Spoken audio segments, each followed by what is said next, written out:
Welcome to Financially Free Podcast with your host, Nay Torres. One of the reasons Nay could retire when he was 25 years old is because he was coached by the best. And now, through this podcast, so can you. Welcome, everybody, to the show. Today, I'm interviewing Dan Schum. Welcome to the show, Dan. Thank you for having me. The reason I wanted to talk to you is because I was reading, and I found you through another podcast, but your return on your stocks, the most amazing return I've seen probably for any investor lately. Your webpage is No Name Stocks. People feel free to go there. You just posted your track record from 2012 to 2020. It's amazing. You killed the market. Yeah. Obviously, I'm going to do whatever I can to interview you. Can you tell me a little bit about your story, and then we can get into how do you do it? Sure. So I work full-time as an engineer, and I do all the stock stuff kind of on the side as a hobby. So I research and I blog just in my spare time, a lot of time at night once the kids are in bed. And I didn't grow up with anything financial. I don't have any kind of financial education. I got into stocks because I was working at a startup in Los Angeles years ago, about 8 years ago, and it went bankrupt. And so my family, at the time I had 2 kids and a wife, and we lived in Los Angeles, and we had to pack up and move. Now we moved down to San Diego, which is a nice place to be anyway, so it could have been worse for sure. But the experience really nailed down how dependent my family was on my income. My income was our only source of income, and I had done well at work, but the business, they stopped getting investors or whatever, so they shut down. And so I decided I wanted to find a way to diversify my family away from my sole income. My wife had got me this audiobook subscription for Christmas, and so I started listening to books. And I had heard of Rich Dad, Poor Dad, on the radio, so I listened to some of those books. And then I thought, he's talks about starting a business. I thought, I don't want to start a business. It's too much for me. And then I thought, okay, I'd heard of this guy, Jim Cramer, so I listened to some Cramer books, and then he started talking about the stock market. And I thought, okay, well, maybe that's something I could do, but his style is too wild for me.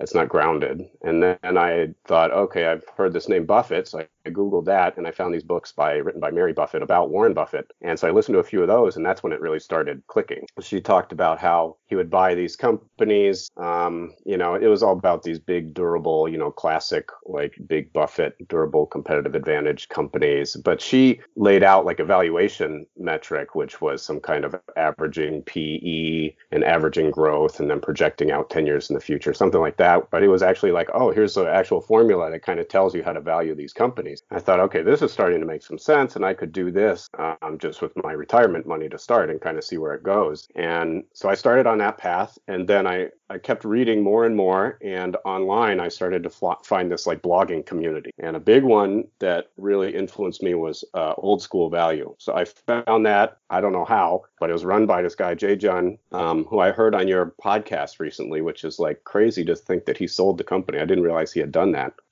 But his articles were just great. It was so informative. He taught me so much, and he has these pages about good blogs to follow, good books to read, valuation techniques. He's very analytical. He had this big spreadsheet that would do all kinds of calculations on values of business. But I really learned more and more from him, and then he introduced me to lots more books. So over the next few years, I just read book after book after book, and I've read all these things from Greenblatt and Buffett's letters and Benjamin Graham and Klarman and you name it, all kinds of stuff.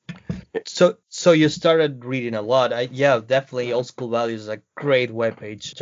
I want to say hi to you if you're listening. Mary also was interviewed here 2 weeks ago. You seem to have followed the same path that I have followed. Same names, Robert Kiyosaki, all of these guys.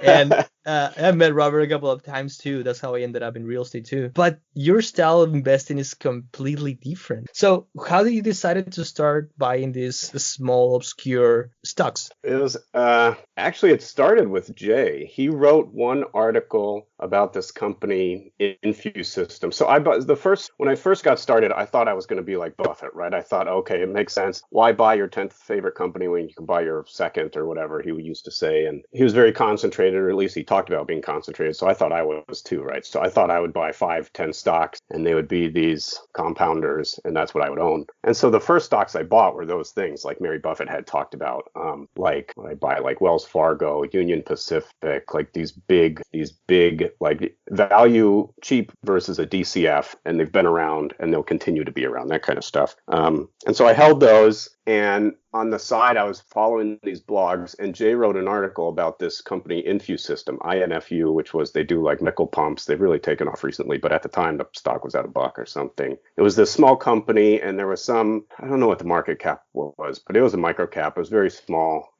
There was some activist who had got on the board and got to be president or something. And it was a compelling story, and Jay had bought it, and I thought it sounded really good, so I bought some. And so I had my portfolio up on Seeking Alpha, and they aggregate all these news, and they would have all these articles. And so on one hand, in my portfolio, I held like Microsoft, and I held Apple, and I held these giant companies that had tons of people talking about them. And then I had this one tiny company, InfuSystems, INFU, and I just got overloaded with information on like Microsoft and these big companies. Like every day there would be 5, 10 new articles, and I just could not keep up. And you read what these people are researching, and it's like, man, I cannot compete with them. These people look into the suppliers who make the chips that go inside the computer or inside the phone or whatever, and like they know what's going to happen before it happens because they spend so much time and there's so much money and competition on that side. And then I also had this little stock INFU, which is just sitting there doing well, and there's no news, no nothing. So it's easy to follow. And I ended up doing well on that stock. I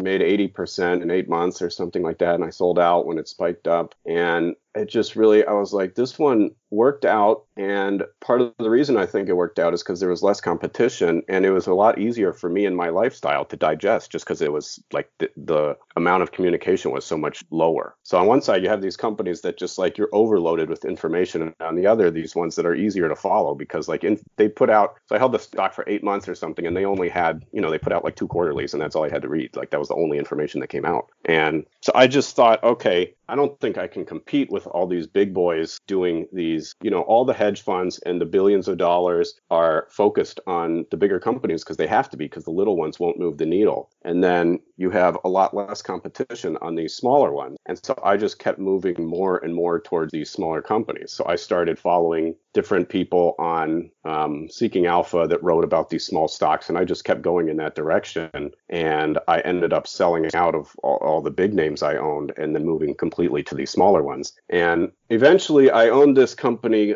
Greystone Logistics, GLGI, is like a recycled pallet stock, which also is doing well recently, but I sold it out a long time ago. I was following that, and someone asked me on some stock board, like, oh, is there some stocks you like? And so I was going to write this person back about Greystone, and I started typing up my thoughts, and I thought, oh, this could actually be like an article or a post. So Jay used to have this message board on Old School Value. It's not there anymore, but he used to, and it was pretty small, so I felt more comfortable posting there and talking there. So I posted my like little write-up on Greystone there, and everyone really liked it. And so that was my first time like writing about a stock, and I really enjoyed it because I got to know Greystone better than any stock I had ever owned. So before that, all the stocks I owned were because someone else owned it, and I liked how they described the situation, So I owned INFU before because Jay explained it so well in Old School Value, and I thought it was really good. And this time with Greystone, it was different because I really took it in because I had to research it to write about it. So I really took it in and got to know the stock, and I kept going with it. So I with Greystone, that was the first time I contacted management, and 6 months later, like I thought there was more information on Greystone, I could write another article. So I wrote one up, and that time I put it onto Seeking Alpha. I got a lot of great feedback there too. And then a few months later, I had another company I thought I would write up because I kept researching. So I was getting into this writing up companies, and it was really helping me as an investor because I get to know it. I feel like I have to know it in order to like defend it in writing. And there was this company, TEL-INSTRUMENT Electronics, TIKK. So I researched that and I was going to write it up, but I didn't want to put it back on Seeking Alpha because they have this paywall that I don't agree with the way they hide things. So I decided to start my own blog, and I thought, oh, okay, well, I'll write up. I have this one idea. I'll write it up. Maybe I'll have another couple ideas a year. But I didn't think it would get as big as it has. But I wrote that up, and that was another one of these small companies. And then after I wrote that one up, like people started emailing me through my blog. So I held another one, IEHC, which I still hold. That one I also found out about years prior in a different blog, Whopper Investments. So I wrote that one up, and then people just started emailing me more ideas for these little companies because I was writing more about them. And so I just started going further and further down this path of like the small companies. And I met a guy who found me through my website, and he's an older guy who's been doing this for decades, and he thought, oh, you like IEHC, maybe you'll like these other ones. And so he named off a bunch of these little tiny stocks, and some of them were dark, which I had never owned any before. I'd never heard of what is dark. And he focused a lot on I was asking him why this works or why you buy these, and he's like, just open a long-term chart, just look at that. And so if you open some of these tiny company, like just a long-term 20, 30 year chart, you can see these times where the stock goes from 50 cents up to like $8 or something. You see these really giant moves. And I thought, oh man, that looks good. So I just kept going more and more in this direction. And now my style is very similar to this, my mentor, this guy I met, which is owning a lot of these companies. I own 50 or 60 of these stocks, and they're all tiny. I mean, most of the market caps that I own are less than 5 million. I have a few that are more, but that's only because I probably bought them when they were less than 5 million and they've grown. Some of the stocks I own are dark, not all of them. Some are not on OTC, but most of them trade over the counter. I do have a few maybe that are like NASDAQ, but I've just kept going more and more down this path of trying to get away from the crowd. So what I try to do is go where nobody else will go, which is small and illiquid and ugly. And like if a lot of people are talking about it, I don't want to look at it because I want to look at what other people are not looking at, because I think that's where the opportunity is. It's just less competition. I understand. So you will say you have around 50 to 80 stocks on it at any given time, right? Yeah. Look, what's your position size? Most of them are very small, and that's actually one thing I'm kind of struggling with right now. My portfolio has done very well, and I sold out of a couple of really large positions this year. So I have almost half my portfolio is cash, maybe 30-40%, something like that. And a lot of my positions are just, if you own 50 stocks and they're all about the same, then that's like 2% each, right? So a lot of mine are these tiny, less than 1% positions. And what I've been trying to do lately is like build those up as I can, but it's hard because the stocks I look at are very illiquid. So a lot of them, they trade, maybe half of my stocks trade on any given day. Like a lot of them, they won't trade for every day. They'll go weeks or months sometimes without trading. There's some stocks I've been trying to buy for years. So it can be hard to build up big positions in these stocks. So if I had to guess, the major winners, and by the way, we haven't mentioned this yet, but your rate of return is around 51.4% a year. Yeah. What? Okay, that's crazy. But I guess that those great returns came from say 10% of your portfolio. Is that true? Would that be true? Yeah. My style. The thing is, the thing, if I'm buying, I want to buy stocks that will move easily, and will make big moves. So if a lot of the stocks, so what I look at in a stock is I want it to be illiquid, right? I want it to be very small market cap. I want the stock price to be low. So I don't want a low market cap with a stock price that's $20,000 or something, because people don't buy $20,000 stocks, right? Even though it's worth $30,000, it's not going to double or triple easily. But if you buy a stock that's at a quarter, that doubles or triples easily every day. Like there's stocks, penny stocks that double, triple all the time. So I want things that are low price, low stock price, low market cap, illiquid, and low share count. So I try to find stocks that have as low share count as I can. So some of mine are, 1 million, 2 million shares outstanding. Once they get over 15 or 20, like it has to be kind of special for me to buy it because I want low share count. So when the news comes or when the volume comes, like the stock price is going to shoot up. So what happens is a lot of my stocks kind of just sit flat. They don't do anything. Some of them die. Like I have stocks that are down 90%. I have a bunch of them that are down over 50%. And it's just because some of them don't work out. But then the ones that do, like my big winner has been HemaCare, which got bought out earlier this year. So that one I bought maybe 5 years ago, starting at like 30 cents, and then they got bought out for $25. And so that one made me a lot of money. And it was this one big giant move that I just kind of held on. And then there's other ones, I have a number of them that have gone up 10x, 5x, and it's these kind of big moves that make the strategy work. So I have some companies that just die, some that just do nothing, and then I have just a few here and there that spike way up, and then you have to capture that. And that's where the returns come. Which says a lot about your character too, because the hard part is to not sell when the price doubles, right? Yeah. That's really the problem. Yeah. It's not to find these great bargains. It's when it starts going up, just hold to your guns until you can get those X baggers, 10 baggers, whatever. And the selling is hard. So you based your decisions on volatility. In fundamentals, I guess. Well, I do a mixture. So I don't really consider myself just a value investor. And people that read my blog, some have called me, a speculator or whatever, which is fine.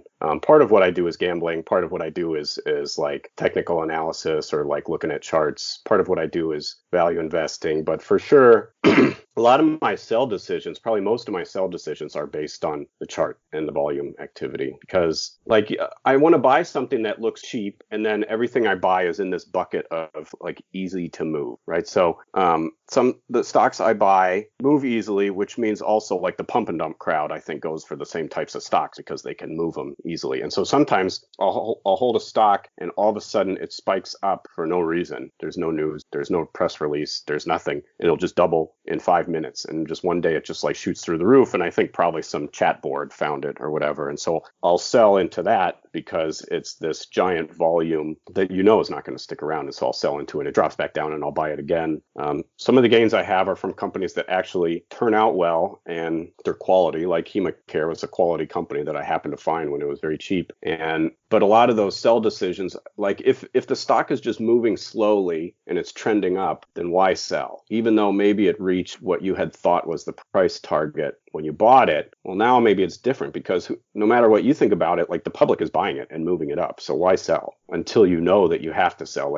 Like until it goes so crazy that it can't go any higher. It's got to drop down.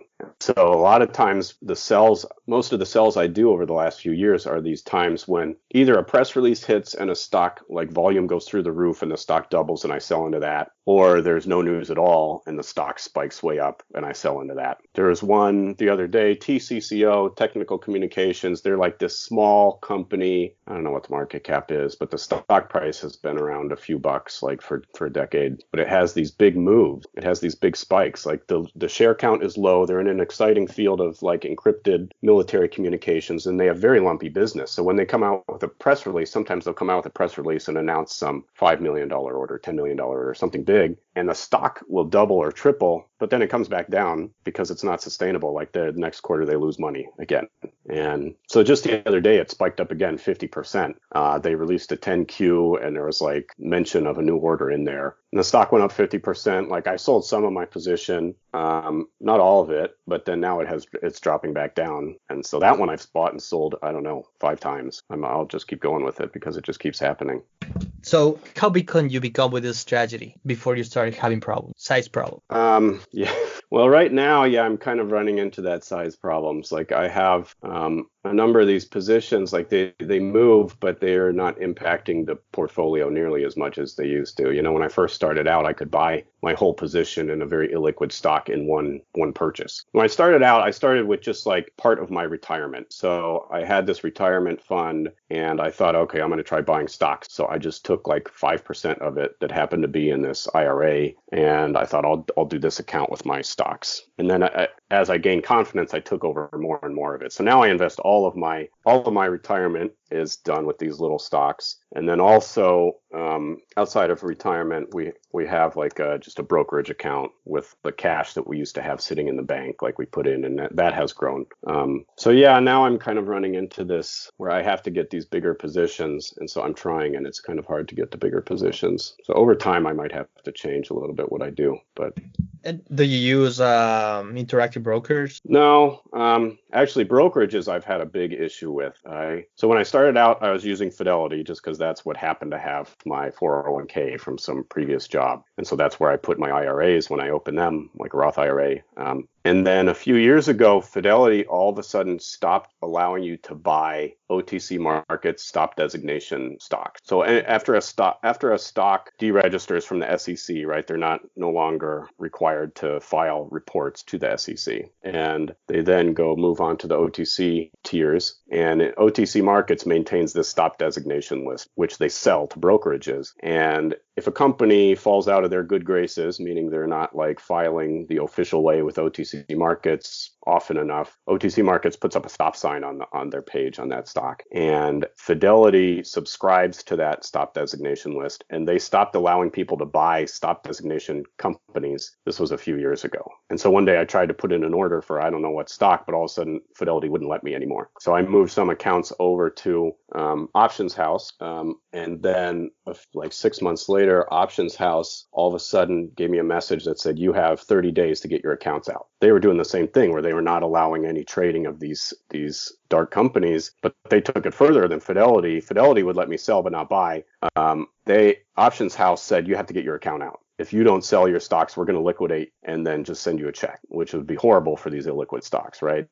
So then I moved from there, I went to this company, Pentrade. Pentrade was like a smaller broker, and they were fine for a while. And then they closed up shop last year, and they were transferring all their accounts over to some other broker, which was not going to be online. Like you'd have to call in everything like a full service broker, which I don't want. So I moved to Schwab, and I really like Schwab now. So Schwab, I do everything through Schwab, and I still have an account with Fidelity. So on Fidelity, I don't do any buying of these dark stocks. Schwab lets me buy whatever I want. A few years ago, I did a lot of research into these different brokerages, and I contacted probably 50 different brokerages, and only 2 would let me transfer my accounts that held these dark stocks, that held OTC stocks. And all the rest said, no, you can't transfer. And very few said, once your account is in, we would let you buy those stocks. So it's like it's getting harder in the industry to even invest in these kind of stocks. But interactive brokers specifically, they don't allow trading of, I think it's gray market. And then they also have some rules about like, some people have told me they have some rules about like if there's no one else bidding, they won't let you bid, something like that. Yeah, so, for sure. I have had that problem before.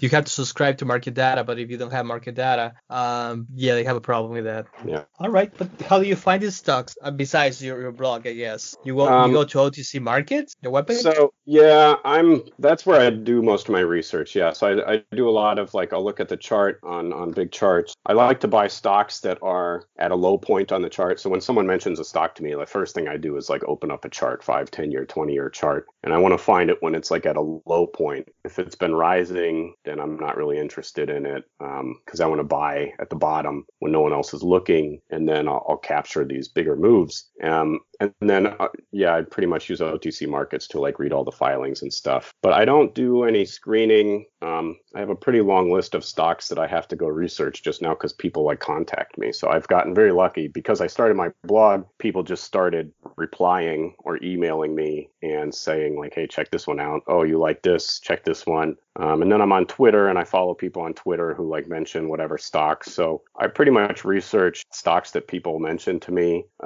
Most of my buying is stocks I already own because I'm trying to get bigger positions. And like I'll own these stocks for years and with the thought that eventually something's going to happen and it'll go up. But, I'll own stocks that say flat or losing money. There's one like Gigatronics, GIGA. They supply to like the military aircraft industry. And that one I've lost a lot of money on. I mean, I haven't sold, but I'm down, 50% or something. But I keep buying it because it keeps sounding so good. And they've been restructuring and refocusing their sales. sales and like they project out that things are going to be better in the future. Of course, everyone does. But so I keep buying it. I've held it losing money for years, but I think at some point it'll make a lot of money. And so a lot of what I do is buy these stocks that I already own. But yeah, it's pretty much stuff. I follow blogs still. I don't do as much blog reading or book reading as I used to. But yeah. Okay. What's next for you? I mean, you have all these amazing returns. It will be, if it's not already a problem to have, that much money to keep investing. What's next for you? Great problem to have. Yeah, it's a good problem, and it's one I've been looking forward to. I mean, it's not like my strategy is not killed by my size yet, so it's not like I'm stopping anything. It's just I'm adjusting my behavior mostly. So I am buying bigger positions than I used to, which some of it is just my own psychology. When you type in an order and it feels large, but then it's also a game you have to play with these illiquid stocks because you can't just put, you don't really want to show the other people watching like your size. So you put smaller orders, but you have to buy a lot of times, many, many times. So I'll buy these stocks like over a long time, months, years, hoping for this one. And what I've been doing is, increasing my position sizes. I think I'll probably end up with just more and more stocks as well. Like my mentor that I mentioned that I've learned so much from, he owns like a few hundred stocks, and his portfolio is way bigger than mine. And but he owns also these like little tiny companies. He just owns a ton of them. Now he has more time to spend on this than I do. He spends all day researching, so he knows everything there is to know about all these companies. It's harder for me because, like I said, I'm doing this in my spare time, so I can't follow hundreds of companies. So that was my question. When are you gonna make the jump? I don't know, man. I'm just trying to take it one step at a time. Like, cool. There's some stocks that I think are cheap, and so I'm just buying those. And then there's some that are moving, and so I'm just watching those. There's been a few recently that spiked up that I sold some. There's one Dynatronics that I wrote about, DYNT. I wrote about it like at $1, and my whole post was basically my method of using the chart to kind of evaluate, like, look, this thing is low share count, and it's sitting at a area of support on the chart, and it has had all these spikes in the past, and I think it'll have more spikes in the future. That's the basis. And so I bought some, and then it didn't take long, and it did spike because of this coronavirus stuff, because they sell masks. But it went up like 3 times, and I sold some, but now it's fallen back down, so I'm buying more of it. TCCO recently had a spike. Same thing. Like, I sold some. As it comes back down, I'm buying more. So, where can people find you, by the way? So my blog is nonamestocks.com, and that's where I do all my writing. And then I'm on Twitter as well at nonamestocks. That's pretty much how I communicate. I have my email address on my blog, so people can email me about whatever. I do go on iHub and pretty much like read people's comments or whatever, like on different stocks. Most of the stocks I follow, there's no one commenting, but sometimes there's people who comment, and so I'll follow their stuff. But mostly my activity is through my blog. Interesting. Do you and think I haven't been able to write recently. Go ahead. Sorry. Do you think that if you focus more in, do you think you could pick the better, not better, but probably could you focus your position sizes on those 10% stocks that made it? Or is it like a portfolio? I don't know which one is going to go up that much. It's not that obvious, but sometimes one of them pop a lot. Yeah, there's a mix in there, because there's, on one level, I'm buying all of these stocks that are the same type, right? So it's like I want all these stocks that are the same, like shooting fish in a barrel. I want the right fish in the barrel. Like if you're going fishing, you want to fish in a pond where there's a big chance of catching one, right? You don't want to go somewhere where there's no chance. So all the stocks I buy are, like I said, I want them to be illiquid, low share count, low stock price, low place on the chart. And they're all like that. So from that point of view, any one of them could move. And I also I don't do any commodities. I don't really buy any like oil or gas stuff. Mostly what I buy is these stocks that are like industrials, right? And I want it to be kind of an exciting type of company. No, I don't look that deeply into each company, but I want, a lot of the ones I own are like medical or biotech or some sort of like electronics software, something that I think sounds exciting and has the potential to be very big in the future, because I want these things that'll move a lot. And so when I'm buying all these stocks like that, there's, on the one hand, it's like any one of them could move, because that's why I'm buying all these ones. And they all sound very exciting to me at the time I buy. But then as time goes on and you keep reading the news, there's certain ones that become more and more exciting, or as you keep following, you can see kind of the puzzle coming together more and more for certain companies. So I'll keep buying more and more of that one. And that's, one reason I own so many stocks is to force myself to like follow those ones. So I can't personally like really follow stocks that I don't own. It's whatever. I can't get out of bed and read all the stuff about these stocks that I don't own nearly as much as one I do own, even if it's a small position. So some of my positions are very small just because I bought it maybe a couple years ago and the stock is down 75%. So the position size is like nothing. It doesn't matter for my portfolio, but because I own it, I follow it. And it's that situation where you can find these ones that are turning around and you can see them. Oh, they change management. Oh, they focus on a new product. Oh, they start spending more on R&D. There's one I own, Hydromer, HYDI, which I first wrote about 4 years ago or 3 years ago. It is this small company that they do these like coatings. So these different polymers that they coat on different devices. And I bought it originally. It was like the stock was at like 50 cents. This very small company run by this guy who'd been running it forever. He was a founder. And I bought it because they came out with this press release for like a new antibacterial soap that was not alcohol based. It was like green. So it like had this very good story with the like green environment. At the same time, they had all these other coatings for like medical devices, for surgical instruments. And it sounded very exciting, but they were this tiny company run by this guy who'd been there forever. And the stock was at 50 cents. They ended up like stopping communicating with the public for a year. There was nothing. And I kept buying it because I thought, okay, they're going to come back. I was emailing with the CFO. He was saying like, yeah, we're going to come back to filing. But the volume was nowhere because they had not talked and nobody else was buying. Like I'm buying some here and there. Eventually, they come out with a press release that's like, oh, we have a new CEO. So the guy who had been running the company retired and his son, who was like a VP or something, took over. So the son took over. Then there was another press release. I forget. They put out a few press releases over the course of a month after they had not talked in a year and a half. And in one of those, they announced that they had sold a division. So here's this company that I had not been making any money in, that I had been holding for a couple of years and still buying, just kind of following. And then all of a sudden they announced they sell a division. Well, it turns out when the stock was at 45 cents or something, they sold one of their divisions for $1.36 per share. And then they paid out a 25-cent dividend. This is when the stock's at 50 cents, and it was like, wow, that's crazy. And it's all because this new guy took over. It's because the son took over and he wanted to reinvigorate the company. And so then he starts filing again. The stock price goes up to, I don't know, around $1 or something. And then they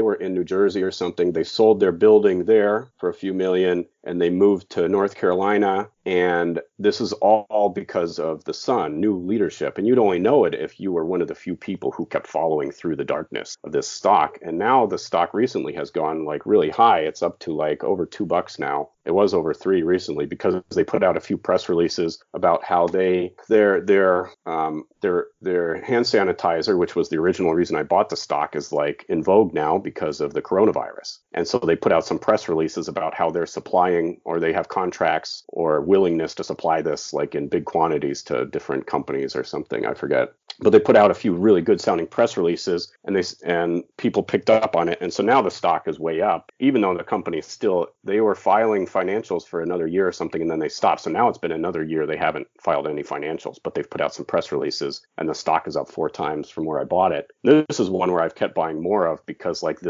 I said, the puzzle is coming together. So originally it was a small position that I bought just because it fit my style. It was small. It was a liquid. It was at the lowest low of the last 30 years on the chart, low share count, inside ownership, and then over time, I just kept reading about it and kind of following it and buying. And then now it might be my biggest position. It's one of my couple biggest. So that's kind of how these things go. Do you trim winners down? No. Just let them roll. Yeah, pretty much. I mean, the thing is like for my style, for this to work, when you have some companies that just completely die, like to do the style of investing, you have to be comfortable that some of your picks are going to be wrong and the company is going to just die, literally die. I have some stocks that I don't think the company exists anymore. They're not there. The stock still trades every once in a while because the ticker's there. But like there was one company, they put out a press release about, and then they stopped communicating forever, but they put out a press release announcing basically they were selling everything. They were selling their domain name, selling the stock ticker, selling the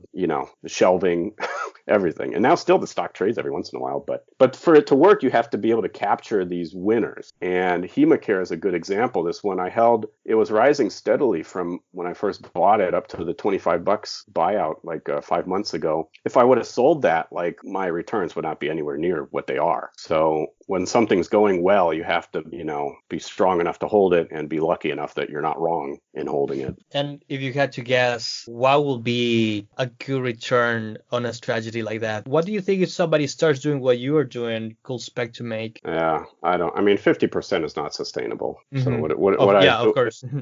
as well as it's been going for me, like a lot of it is driven by only a few big winners. I had another big winner this year, BioAmerica. It was a stock I held for like 4 years, and it spiked up because of this coronavirus. They put out a press release announcing that they have some kind of coronavirus test or something, and the stock went from $3 to $20 in 24 hours, and I sold into that. And if that wouldn't have happened, and if HemaCare wouldn't have caught on, like my returns would be a lot less than they are now. I would say, my goal is like 15 to 20%.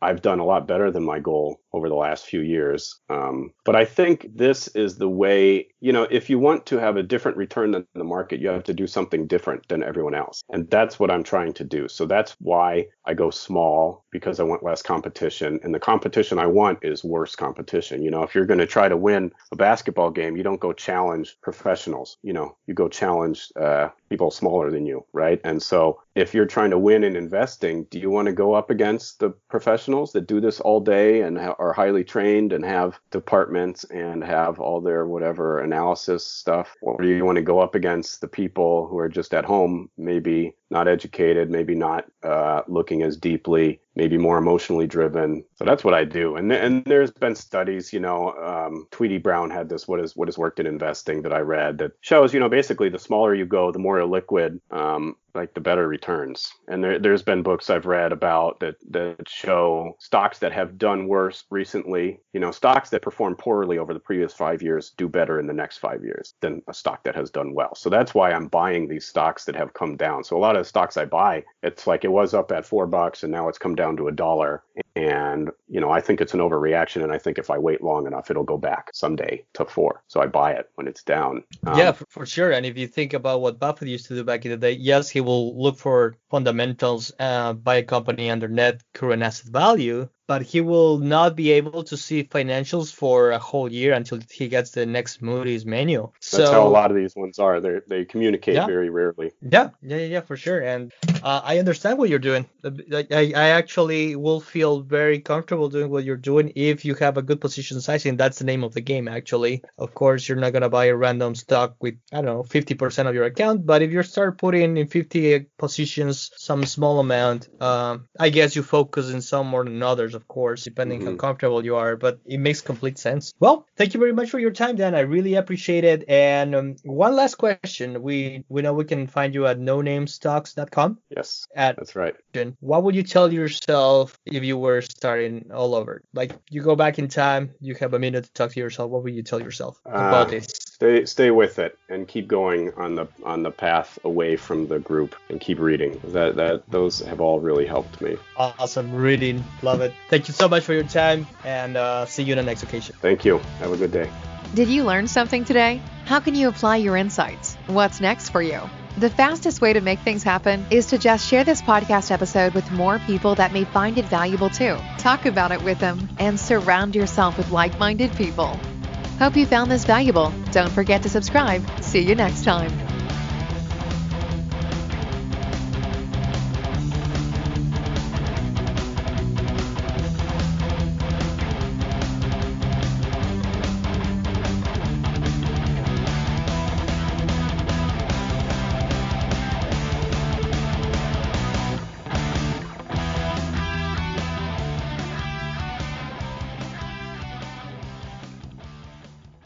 This podcast references opinions and is for information purposes only, not intended to be investment advice. Seek a duly licensed professional for investment advice.